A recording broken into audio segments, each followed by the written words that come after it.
Hi, my name is Blaine Moores. I wrote the roundview.py script. This video will show you how to install this script so that MacPyMOL can read it on startup.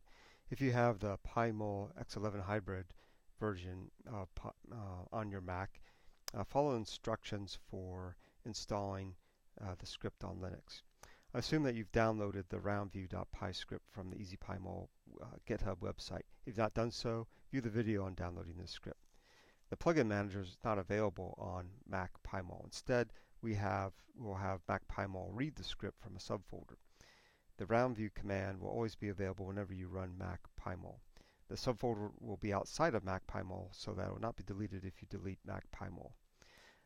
I've made a folder called scripts, shown in this terminal window, and this scripts folder contains a number of subfolders, starting with the name of the program and then scripts.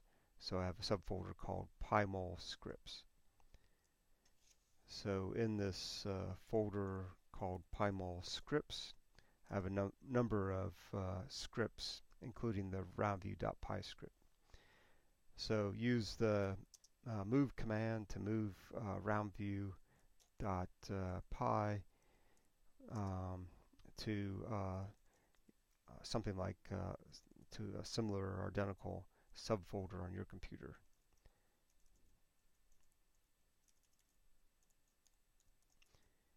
So then you'd hit enter to move your script there. So after doing that, we need to edit a file called .pymolrc. This file resides in your home directory. It's a hidden file because it starts with a period. This file is always read by MacPyMOL when it starts. So in this file you can have PyMOL commands. So the run command is used to load up a Python script so that its functions in the script are available for later use in a session in PyMOL.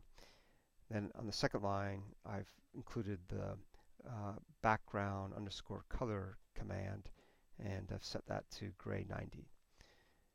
So after adding this command, which has the full path to your script and whatever else other customization you want to do, then save that file.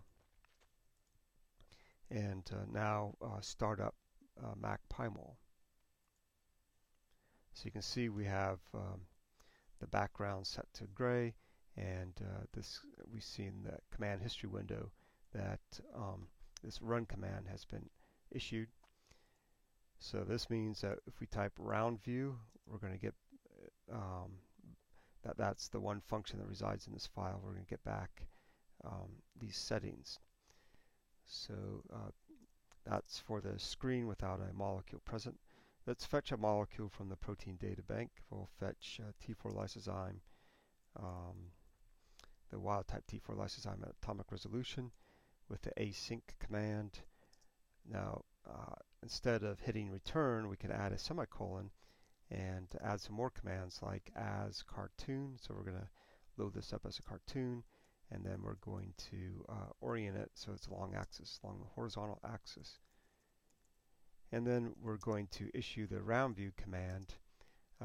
We're going to the default. There are three options. The name of the view or number for the view. The default is 0. The second option is the number of digits to the right of the decimal point. We're going to set that to 1. The default value is 2. And then we can change the name of the text file is written out.